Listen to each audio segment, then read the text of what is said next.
അപ്പോൾ ഇന്നൊരു blouse stitching ആണ്.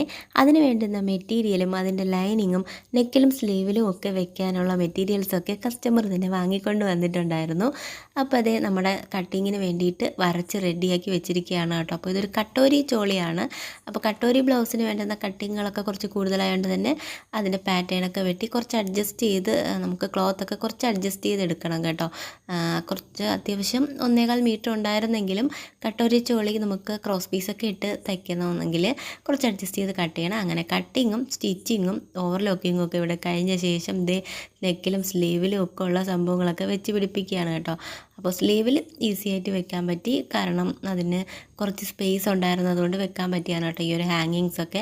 അപ്പോൾ ശരിക്കും ഹാൻഡ് വർക്ക് ചെയ്യാനുള്ള ടൈം ഇല്ലാത്തതുകൊണ്ട് എളുപ്പത്തിൽ ചെയ്തെടുക്കാൻ പറ്റിയ ഒരു ബെസ്റ്റ് ഓപ്ഷൻ തന്നെയാണിത്. പക്ഷേ നമ്മൾ ഹാൻഡ് വർക്ക് ചെയ്തെടുക്കുന്ന ഒരു ഫിനിഷിങ്ങോ അല്ലെങ്കിൽ അത്രയ്ക്ക് തന്നെ ഉള്ളൊരു ബലമൊന്നും കിട്ടത്തില്ല കേട്ടോ നമ്മൾ ഈ മെഷീനിൽ ഇങ്ങനെ ചെയ്തെടുക്കുമ്പോൾ. നെക്കിൽ ചെയ്യാൻ കുറച്ച് പാടുപെട്ടു, കാരണം എന്താണെന്ന് വെച്ച് കഴിഞ്ഞാൽ നമ്മൾ വൺ സൈഡ് ഫുട്ടൊക്കെ ആയിട്ട് അഡ്ജസ്റ്റ് ചെയ്താണ് വെച്ചതെങ്കിലും അത്രയും ബലമൊന്നും ഇല്ലാതെ കുറച്ച് ഇളകി വരുന്ന മുത്തൊക്കെ ആയിരുന്നു കേട്ടോ. എങ്കിലും ചെയ്തു വന്നപ്പോൾ നല്ല ഭംഗിയായിരുന്നു. ഒരുപാട് നല്ല ലാസ്റ്റ് ചെയ്യുമെന്നൊന്നും അറിയില്ല, എങ്കിലും അത്യാവശ്യത്തിന് ഒരു ഹാൻഡ് വർക്ക് ബ്ലൗസ് വേണമെങ്കിൽ ഇതുപോലെ ചെയ്തെടുത്താൽ മതി. അപ്പോൾ വീഡിയോ ഇഷ്ടപ്പെട്ട് കഴിഞ്ഞാൽ ലൈക്ക് ചെയ്യാനും ചാനൽ സബ്സ്ക്രൈബ് ചെയ്യാൻ മറക്കല്ലേ.